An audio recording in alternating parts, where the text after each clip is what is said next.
Olá, estamos começando mais um Agropauta Técnica Agrícola aqui no nosso Agropauta Web TV, nosso canal da AgroEffect no YouTube, trazendo muitas entrevistas, lives, debates, informações, cultura e entretenimento para você que está acompanhando o agro num todo, com várias informações, num canal diversificado, o canal aquele que é o mais diversificado do nosso agro brasileiro. Então, portanto, se chegou até aqui, vai aqui embaixo, botãozinho de inscreva-se, inscreva-se no canal, ativa as notificações para receber as novidades do canal, curta, comente, compartilhe, isso nos ajuda e muito a fazer cada vez mais conteúdos como este para você.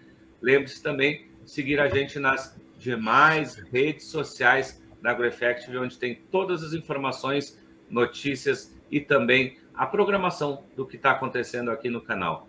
O nosso assunto de hoje, aqui no Agropauta Técnica Agrícola, é sobre poda de videiras e a gente vai conversar imediatamente com o pesquisador da Embrapa, o Vivinho, o Henrique Pessoa dos Santos. Henrique, prazer tê-lo conosco aqui no nosso Agropauta Técnica Agrícola.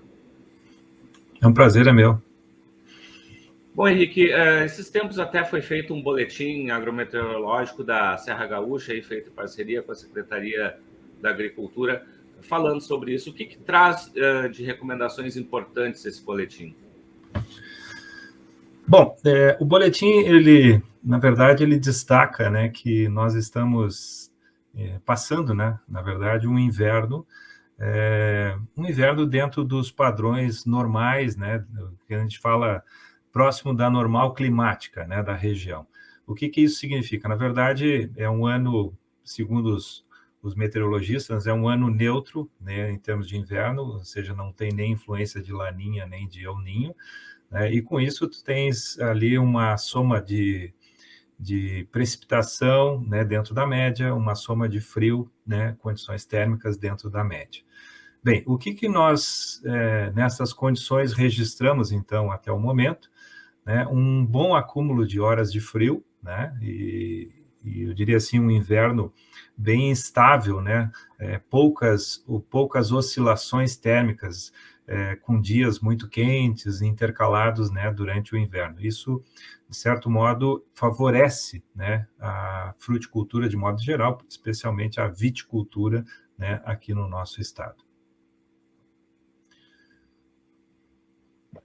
Perfeitamente. A gente sabe, né, que a questão do clima aí é importante, né, para a questão das videiras e esse comportamento, então, a gente pode dizer que está dentro de uma normalidade, digamos assim, para a época, e isso traz um certo benefício, né, para a cultura.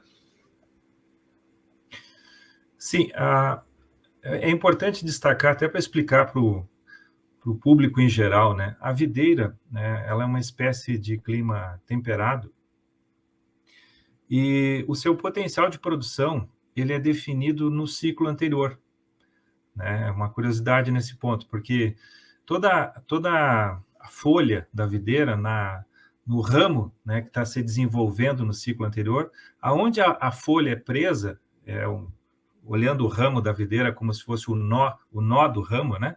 Naquele nó tem uma protuberância que é a gema. Essa gema, ela então, se fizermos um corte, né, um estudo, né, anatômico, olhar no microscópio, a gente vai ver dentro da gema um micro-ramo. É um ramo que foi se estabelecido, né, foi desenvolvido no ciclo anterior, tá? E, então, a planta, ela entra no estado de dormência, agora no período de inverno, ou seja, cai as folhas, para de crescer, não tem nenhuma parte vegetativa na planta. Olhando, o leigo até quando olha para a planta, parece que a planta está morta, né? Porque ela não tem nada de verde, né? Só tem galhos. E essas gemas, então, que se desenvolveram no ciclo anterior, elas são responsáveis pela brotação, ou seja, pelo estabelecimento do ciclo posterior, né? O ciclo que vai começar, então, agora na primavera.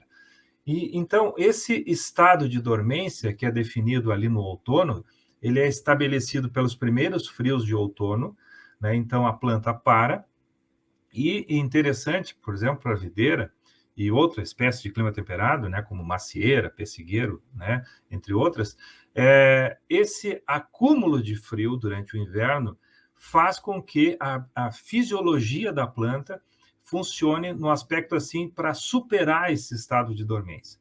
Então, quanto mais frio acumulado durante o inverno, mais regular for o inverno, em termos de frio, melhor vai ser a brotação destas gemas agora na primavera. Bem, sabendo que dentro de cada gema nós temos, então, um mini ramo, né, um micro ramo dentro da... E ali, claro, junto com o ramo, temos, então, o cacho da videira, né?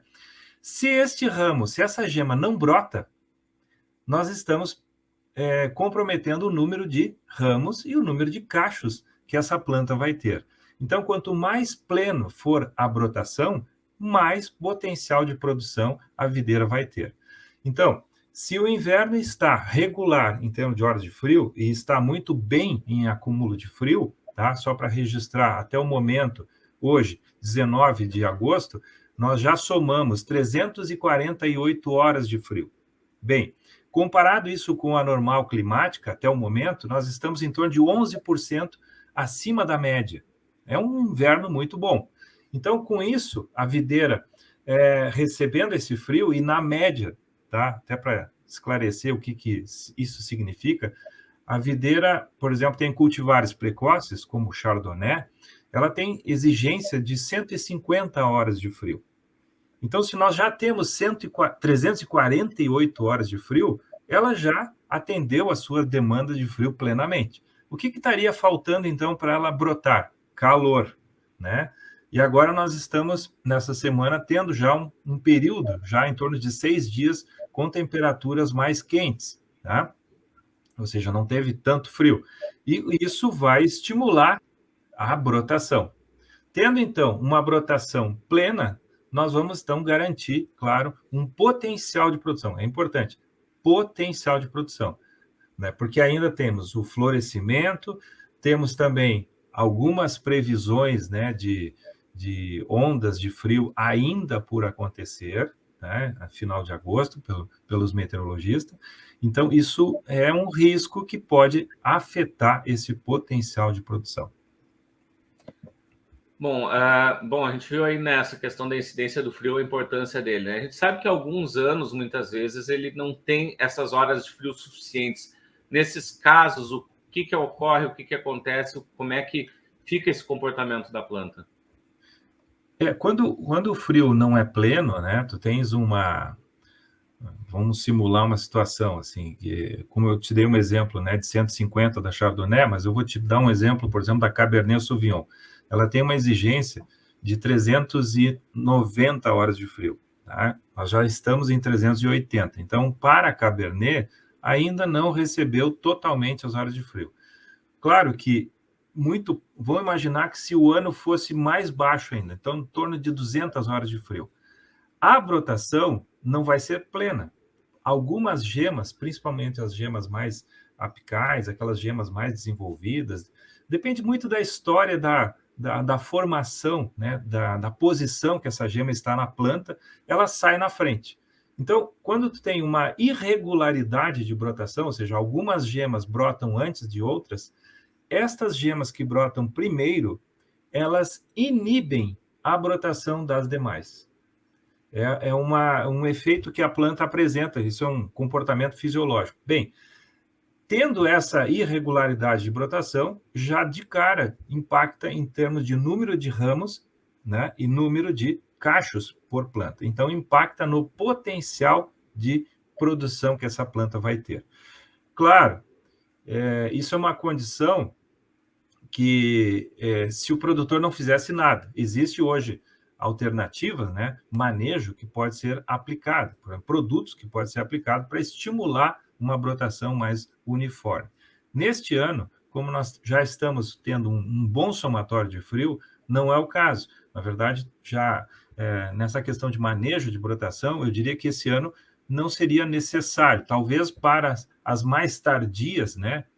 Eu citei o exemplo Cabernet Sauvignon, é uma delas, mas que poderia ter uma necessidade, talvez, de uma aplicação. Mas, por enquanto, eu diria que ainda é cedo da gente afirmar isso, porque ainda está, né, por vir algumas frentes frias e a planta, no caso dessas mais tardias, ainda está muito quieta, ela não está brotando, né? Ela ainda vai brotar. Então, se está por ocorrer ainda algumas frentes frias, eu diria que é um tempo de cautela, não precisa ainda ter essa preocupação. A preocupação, eu diria assim, maior agora é com as precoces, né? Porque elas já atenderam às suas exigências de frio e ela estaria só precisando, claro, de um somatório de calor, né? Alguns dias, e esses não é muitos dias, em torno de uma semana de calor já é suficiente para estimular a brotação e aí nós entramos numa situação de risco, né? Porque a planta videira, só uma curiosidade, isso é interessante, pelo fato dela ser de um ambiente de clima temperado, não é? A videira ela é muito mais resistente a frio do que se imagina. Por exemplo, quando ela está num estado de dormência, sem nenhuma vegetação presente, ela consegue resistir temperaturas de menos 35 graus Celsius. É uma condição que nós não enfrentamos nunca aqui no sul do Brasil. Entretanto, quando ela começa a brotar, né, começa a já ter a presença de alguma brotação verde, essa resistência ela cai por zero. Na verdade, temperaturas negativas não podem mais acontecer, né? Ela só tolera temperaturas positivas, né? Porque não pode ter congelamento, porque danifica essas brotações que vai acontecer. Então, ela não tem mais resistência a frio após a brotação. Então, se nós temos uma cultivar precoce que já pode brotar agora nos próximos dias, e ainda temos previsão de horas de frio ou frentes frias para acontecer, nós temos uma situação de risco, né? Isso é um problema, né? Principalmente para essas cultivares mais precoces, né? Perfeitamente. Falaste agora também da questão de manejos aí nesses controles, principalmente aí da questão do frio. Existe alguma outro tipo de manejo que o produtor tenha que ter atenção nesses momentos agora, nessas fases da cultura? Bem, pegando essa situação que eu frisei, né, de risco, né, das precoces, é aquela situação, né? Quando está por nascer, não se pode segurar a criança, né? É a mesma coisa na planta. Se ela está por brotar, né? Ela vai brotar. Não tem produtos, não tem realmente nada que possa ser aplicado na planta que segure ela, tá? Entretanto, olhando a parte fisiológica, tá? O que normalmente acontece é que as gemas mais apicais na planta começam a brotar primeiro, tá? Bom, usando isso como uma ferramenta de manejo, as gemas de maior interesse são as mais basais, até porque todo ano o produtor faz a poda e ele deixa essas gemas mais próximas do tronco, as gemas mais basais, porque senão a planta vai ficando cada vez maior, né, e inviável até de manejar. Então, se as gemas mais apicais são as primeiras a brotar e, fisiologicamente, elas exercem um certo controle na brotação das gemas basais, usando isso como princípio, a gente pode deixar a planta brotar primeiro, né, sabendo que vai acontecer algum risco de geada na sequência, deixa a planta brotar, porque ela vai brotar primeiro essas gemas mais apicais. Passado o momento de risco, ou passado o dano de geada, se acontecer, vai pegar estas brotações mais apicais, que não são de interesse de produção, porque elas vão ser retiradas no momento da poda. E automaticamente, então, passado o momento, executa-se a poda mais tardiamente, né, permitindo, então, a brotação das gemas mais basais. E, claro, com isso, com essa estratégia, né, pode-se ganhar em torno de 2 até 3 semanas para frente, né, de brotação, permitindo, então, às vezes, um escape, né, de um risco de uma geada tardia, uma coisa assim. Bom, única ressalva deste manejo, e é uma ressalva porque nós já fizemos experimentos aqui na Embrapa, e eu gostaria de destacar isso, é que estas brotações apicais, o produtor não pode deixá-las crescerem muito. Tá? O que seria crescer muito? Passar de 3 a 4 folhas por broto. Se crescer muito mais que isso, estes brotos, por balanço hormonal que eles exercem na planta, eles começam a interferir na fertilidade das gemas basais. Então, não é adequado que fique, né, essas brotações crescendo, né, muito tempo, né, tem que ser retiradas para não ter o problema, né, de interferência dessa fertilidade das gemas que vão ficar. Bom, uma questão assim, a gente já está também já se encaminhando para o final, uma questão que eu colocaria se todas essas questões, elas que interferência elas podem ter lá no produto final, que é aquele que chega ao consumidor. Como é que isso também interfere, já que, claro, né, a gente sempre tem que pensar também nesse consumidor final do produto. Perfeito. Bom, nós estamos tratando nesta fase, né, do estabelecimento do potencial de produção, né? Então, nesta fase, o que se pode garantir é quantidade. Claro que o momento, quanto mais uniforme a planta estiver em termos de quantidade, há uma tendência dela entrar numa condição que a gente chama de equilíbrio entre quantidade de uva, de fruta, né, e o crescimento de ramos, galhos, folhas, ou coisa assim. Quando a planta apresenta uma boa produção, tá? E isso que nós estamos garantindo nesta fase agora é quantidade, então uma boa quantidade por planta, há uma tendência de uma uniformidade melhor de maturação, um estabelecimento melhor de qualidade de fruta lá na frente. Eu estou falando sempre no potencial, porque agora nessa fase, como define só quantidade, o potencial de qualidade ele vai depender muito da condição meteorológica que acontecer lá no período de maturação.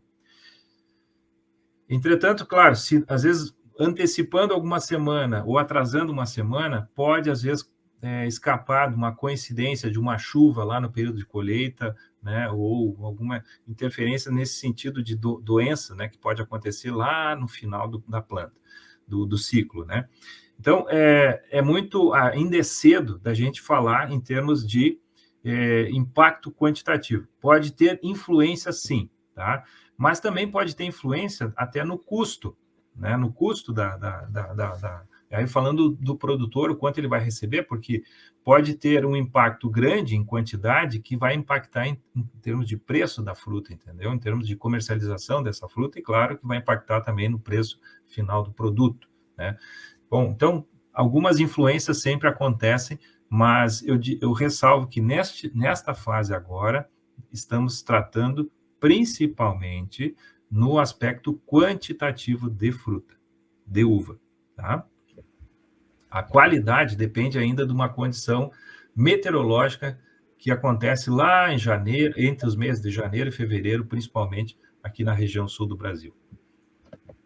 Perfeito. E para a gente, então, finalizar, alguma dica final, alguma recomendação final? Fica à vontade aí para essa palavra final. Bom, a dica final é que se o produtor, né, técnico, tiver alguma questão mais pontual, né, aqui na Embrapa, o Vevinho, nós estamos à disposição para atender a população geral, né, para esclarecer dúvidas. É importante sempre que, na tomada de decisão, né, o produtor tenha certeza, né, do que está fazendo. Então, é importante sempre procurar uma ajuda técnica, né, e nós estamos à disposição para atender. Tá? Isso é uma recomendação que eu dou, uma dica, né? E claro, esse ano garantimos, assim, eu diria assim, que as condições do ano são favoráveis no aspecto quantitativo. Espera-se, né? Deseja-se, né? Estamos torcendo por isso, que as próximas frentes frias não sejam tão impactantes, né? Essas frentes mais tardias, né? Final de agosto e início de setembro, que é este potencial que este ano está promovendo, né, em termos de potencial de produção, ele não seja comprometido. Henrique, quero te agradecer pelas informações, pela disponibilidade, pelo conhecimento trazido aqui para o nosso público com essas informações tão importantes em relação aí à poda das videiras, essas informações importantes, especialmente para o produtor. Muito obrigado pela tua participação aqui conosco. Eu que agradeço. Obrigado. A gente conversou com Henrique Pessoa dos Santos, pesquisador da Embrapa Vivinho. Lembre-se mais uma vez de se inscrever aqui no canal, ative as notificações, curta, comente, compartilhe, siga a gente nas demais redes sociais e continue acompanhando o nosso conteúdo aqui no Agropauta Web TV. O Agropauta Técnica Agrícola de hoje vai ficando por aqui. De volta em uma próxima oportunidade com mais uma informação importante técnica para você aqui no nosso canal. Até mais!